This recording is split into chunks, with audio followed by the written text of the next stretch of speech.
Profits are skyrocketing. The universe trembles. Easy money!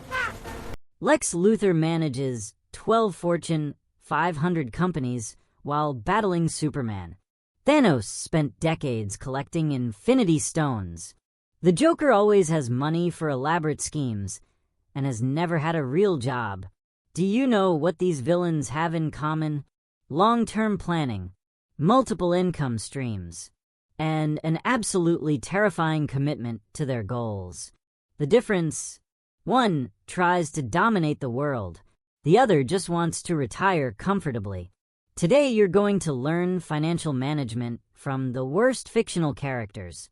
Because frankly, their strategies are better than your retirement plan. Welcome to Financial Domination. Villain Style. Hey everyone, welcome back to the Lair. And if you're new here, subscribe now, because today we're doing something deliciously evil. We're learning money management from the worst people in fiction, supervillains. Now, before you report me to the authorities, let me be clear. We're not learning their moral compass. We're not stealing, extorting, or threatening anyone with laser beams. We're learning their financial strategies, which, honestly, are often better than most people's retirement plans. Think about it. Lex Luthor runs multiple Fortune 500 companies. The Joker always has funding for elaborate schemes, despite never holding a legitimate job. Thanos collected Infinity Stones across the universe, which requires serious resource management. These villains fail at ethics, but they excel at planning, execution, and financial sustainability. And we're going to extract those lessons, filter out the crimes against humanity, and apply what's left to building wealth. Today, we'll cover the villain's approach to diversification, how to build your evil empire on a budget, the importance of long-term master plans, and why every financial fortress needs proper defenses. Fair warning. This video contains sarcasm, morally questionable metaphors, and financial advice your accountant would approve of, but your conscience might question. We're walking the line between brilliance and insanity. And in personal finance, that's exactly where the interesting strategies live. Let's plot our financial takeover. Part 1. The Diversified Criminal Empire. Lesson 1 from Supervillains. Never rely on a single evil scheme. The Kingpin Model. Multiple revenue streams. Wilson Fisk doesn't just run illegal operations. He owns legitimate businesses, real estate, construction companies, art galleries. His criminal empire is diversified across legal and illegal ventures. Strip away the crime, and you've got a masterclass in income diversification. How to apply this without committing felonies. Your financial empire should have multiple pillars. Relying on one income source is like building your evil lair on a fault line. Eventually, something's going to shake your foundation. Pillar 1. Your primary income, the front business. This is your day job, your legitimate operation, the thing that pays the bills and provides stability. Every villain has a front, and yours should be solid. Optimize this income. Negotiate raises. Develop high-value skills. Don't just accept whatever the employers offer. Pillar 2. Side hustles, the underground operations. Freelancing, consulting, digital products, online services. These are your secondary schemes. They don't need to replace your primary income, just supplement it. Even 10 to 20% extra income creates breathing room and accelerates wealth building. That's the difference between surviving and thriving. Pillar 3. Investment income, the passive empire. This is where your money works for you while you sleep in your volcano lair. Dividend stocks, index funds, real estate, bonds. Your assets generating returns without active effort. This is the end game, the point where your evil empire, portfolio, sustains itself. Pillar 4. Alternative income, the wild card. Rental properties, peer-to-peer lending, creating content, building apps.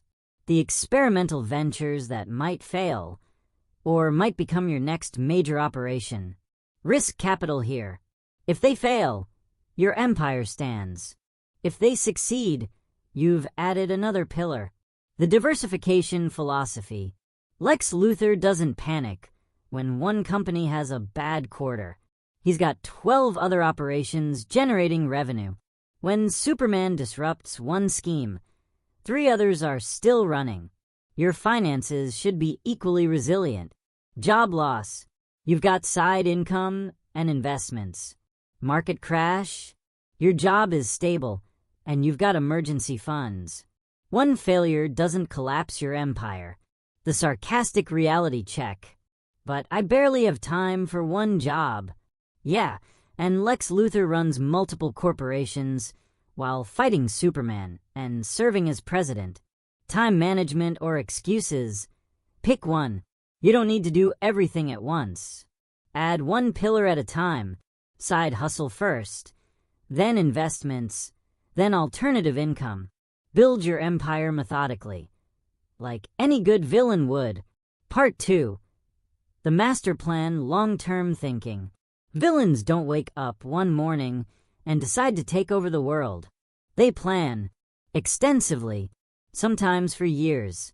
The Thanos Approach. Patient execution. Thanos spent decades collecting infinity stones. He didn't rush. He waited for the right moments, gathered resources, built alliances, eliminated threats systematically. Strip away the genocide, and you've got impressive long-term strategic planning. Financial master plans work the same way. Phase 1. The foundation, years 1 to 3. Objective. Don't die financially. Tactics. Eliminate high-interest debt. Credit cards are your kryptonite. Build 3 to 6 month emergency fund. Start retirement contributions. 401k, IRA. Establish basic budget and tracking systems. This is your origin story. Not exciting, but essential. Every villain needs to consolidate power before executing grand plans. Phase 2. The expansion. Years 3 to 7. Objective. Grow your empire. Tactics. Increase retirement contributions to 15 to 20% of income. Develop side income streams. Build investment portfolio beyond retirement accounts. Optimize tax strategies. Increase skills and earning potential. This is where your empire starts generating momentum. Resources compound. Systems mature. Your financial power grows. Phase 3. The acceleration. Years 7 to 15. Objective. Achieve critical mass. Tactics. Max out all retirement accounts. Build substantial taxable investment accounts. Consider real estate or business ownership. Passive income becomes significant. Net worth acceleration through compound growth.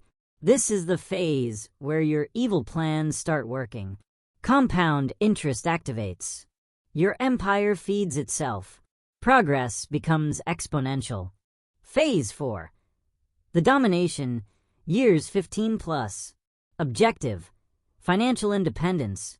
Tactics. Passive income approaches or exceeds expenses. Work becomes optional. Focus shifts to wealth preservation and legacy. Time freedom unlocked. World domination. Metaphorically speaking. This is the endgame. The point where you've won. Money works for you. Time is yours. You're the master of your financial universe. The patient villain wins. Thanos didn't get impatient and rush his plan. He waited. He prepared. He executed at the right time. Most people try to speedrun wealth building and make catastrophic mistakes. Day trading, crypto gambling, get-rich-quick schemes. These are the equivalent of revealing your evil plan to the hero before executing it. Stupid and doomed to fail. The patient villain builds systematically, compounds quietly, executes flawlessly, and wins. The 20-year horizon. Start investing $500 a month at age 25, average 8% returns, and by 45 you have approximately $340,000. Start at 35 with the same contributions, about $180,000 by 55. That 10-year delay costs you $160,000. Time is your most powerful asset, and like infinity stones, you can't get it back once it's gone. The sarcastic intervention. But I want to be rich now. Cool. Me too. Also want a death ray and an underground volcano lair. Wanting things doesn't make them appear. Real wealth building takes time. Accept it, embrace it, or keep hoping for lottery tickets and wonder why you're still broke at 50. Part 3. The contingency plans. Risk management. Every great villain has backup plans. Plan B, C, D, all the way to Z. Because heroes are annoying and things go wrong.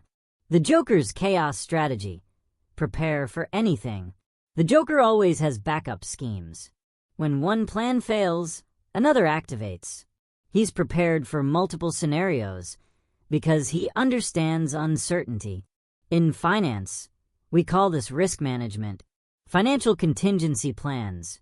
Contingency 1. The emergency fund, your escape pod.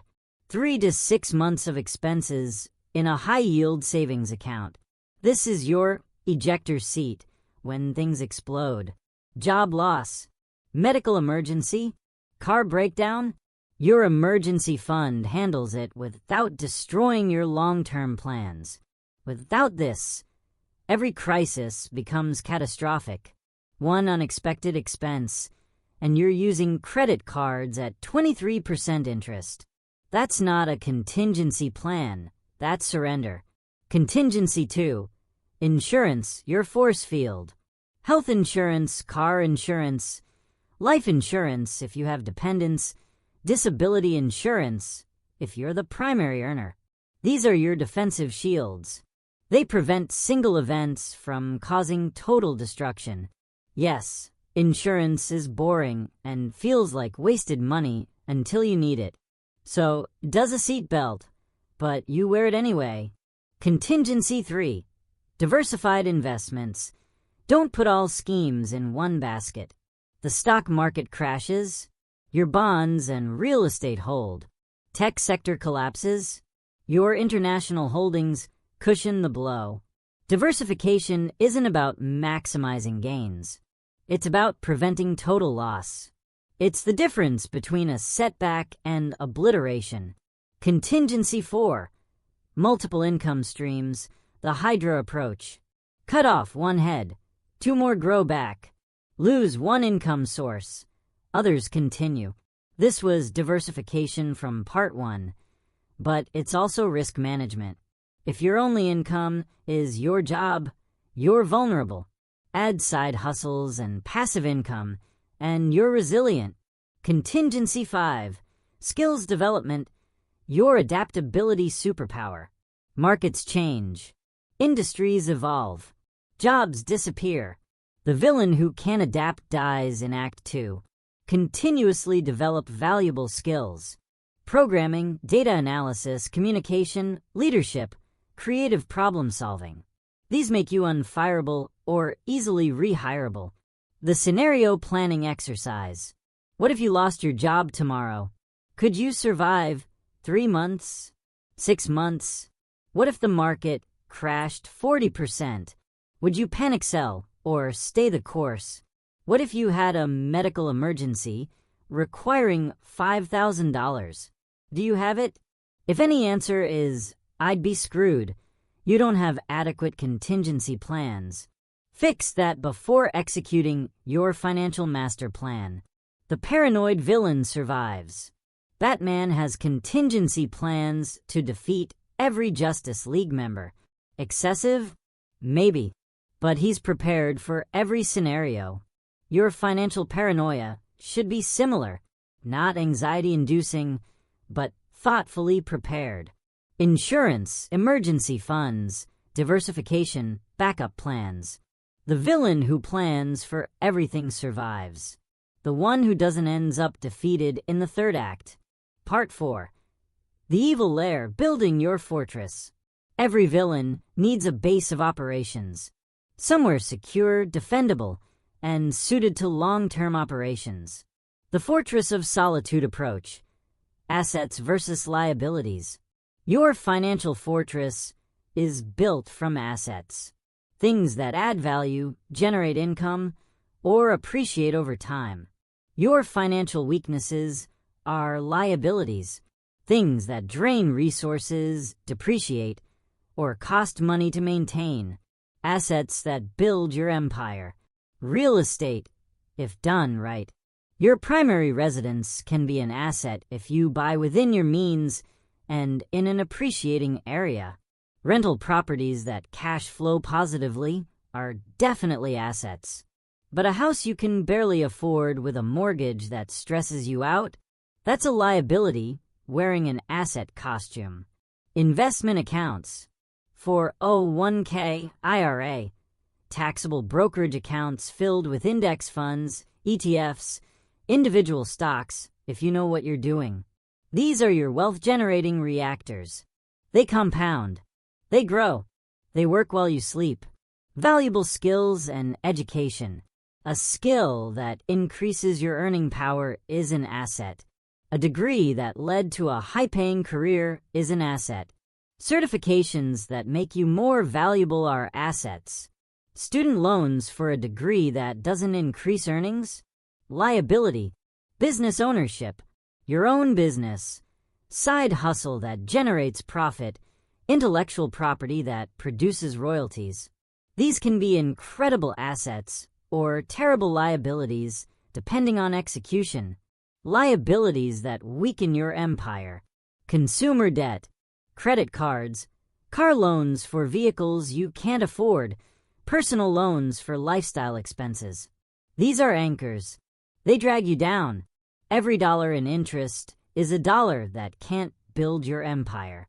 Depreciating assets, bought on credit. New cars lose 20 to 30% of value immediately.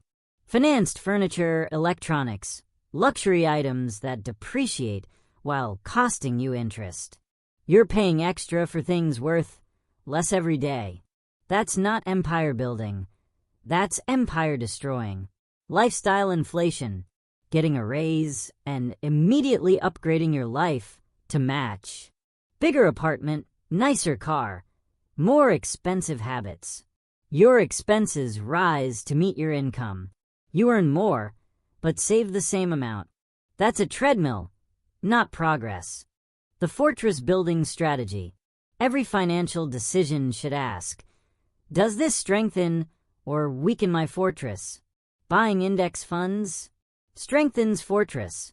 Taking a course that increases earning potential strengthens fortress.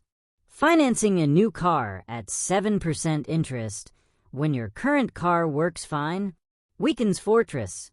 Subscribing to 6 streaming services you barely use weakens fortress. The asset acquisition focus. Villains obsessively acquire power sources. Infinity stones, kryptonite, magical artifacts. Whatever gives them an advantage. Your power sources are assets. Obsessively acquire them. Stocks, skills, real estate, businesses, income streams. And just as important, ruthlessly eliminate liabilities. Debt, bad investments, resource drains, anything weakening your position. The sarcastic truth, but I deserve nice things. Sure, and Lex Luthor deserves to defeat Superman. Wanting something doesn't make it strategically sound. Buy nice things after your fortress is strong.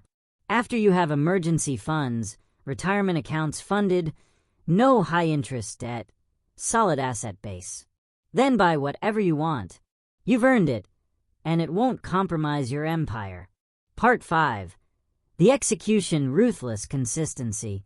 The difference between villains who succeed And those who fail isn't usually the quality of their plan. It's the execution. The Magneto principle.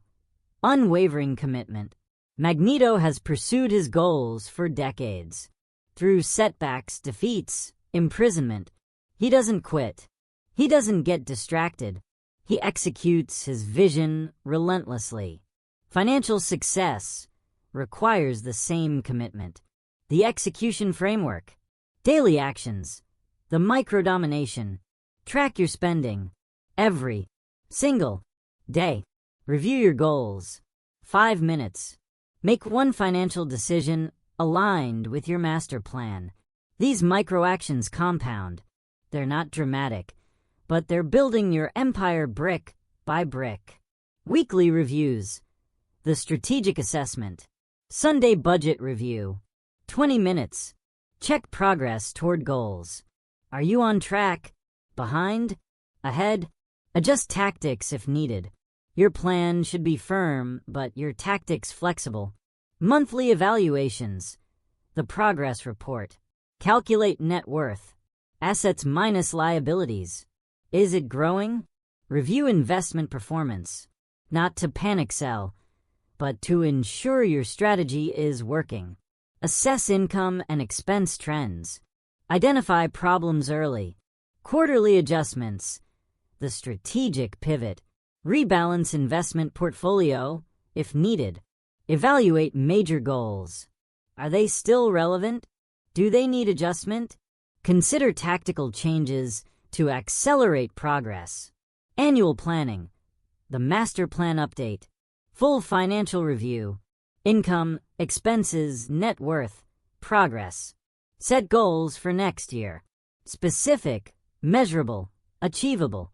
Update your master plan based on new information and circumstances. The consistency paradox. Villains fail when they get sloppy, when they deviate from their plan, when they get impatient or reckless. Your biggest enemy isn't market crashes or job loss. It's your own inconsistency. Missing one workout doesn't destroy fitness. Missing one budget review doesn't destroy wealth. But a pattern of inconsistency absolutely will. The automated evil empire. Smart villains automate their operations. Henchmen handle routine tasks. Systems run themselves. The villain focuses on strategy, not execution details. Automate your finances the same way. Automatic retirement contributions. Automatic savings transfers. Automatic bill payments. Automatic investment contributions. Set it up once. It runs forever. You're free to focus on strategy and optimization, not remembering to transfer money every month. The relentless pursuit. Magneto doesn't take breaks from his goals. They're always his priority. Through every obstacle, every setback, every defeat. Your financial goals need the same relentless priority. Not obsession, but consistency. Not anxiety, but commitment. Every year, every month, every week, you execute your plan. You adjust when needed, but you never quit. That's the difference between people who achieve financial independence and those who dream about it while making minimum payments on credit cards. So, what have we learned from the worst people in fiction? Diversify your operations across multiple revenue streams. Plan long-term, like you're collecting infinity stones across decades. Build contingency plans for every scenario. Construct a fortress from assets, not liabilities. Execute with ruthless consistency. Supervillains fail at morality, but succeed at strategy. And strategy is what builds wealth. The beautiful irony? Using these methods makes you the hero of your own story, not the villain. Financial independence doesn't hurt anyone. It frees you. It gives you options. It lets you live on your terms. You're not taking over the world. You're taking control of your life. The core villainous virtues applied to finance. Long-term thinking. Build wealth over decades, not days. Diversification. multiple income streams, multiple asset classes, risk management, contingency plans, insurance, emergency funds. Asset focus. Build your fortress with wealth-generating assets. Ruthless execution. Consistent action beats perfect planning. Will this make you rich overnight? No. Will it guarantee success? Nothing can, but it will give you a strategic framework that actually works. A master plan you can execute. A path to financial domination that doesn't require laser beams or death rays. Just patience, discipline, and systematic execution. You've got the villain's playbook now. The strategies that build empires. The methods that create lasting power. The only question left is, will you execute? Your financial empire awaits. Time to start building. If this villainous guide to financial domination inspired you to start plotting your own empire, hit that like button like you're activating a doomsday device. Subscribe to this channel for more morally questionable metaphors applied to responsible financial planning. We're building an army of financially independent people who appreciate sarcasm. Drop a comment below. Which supervillain has the best financial strategy? Who would you want as your CFO? Lex Luthor? Kingpin? Thanos? Let's debate villain finance in the comments. And remember, this is educational and entertainment content, not financial advice. I'm not a certified financial advisor. I'm just someone with a concerning knowledge of fictional villains and a spreadsheet addiction. Do your own research, consult professionals, and please don't actually try to take over the world. Thanks for watching, and I'll see you in the next scheme. Now, if you'll excuse me, I have an evil empire to build. Or, as normal people call it, maxing out my retirement.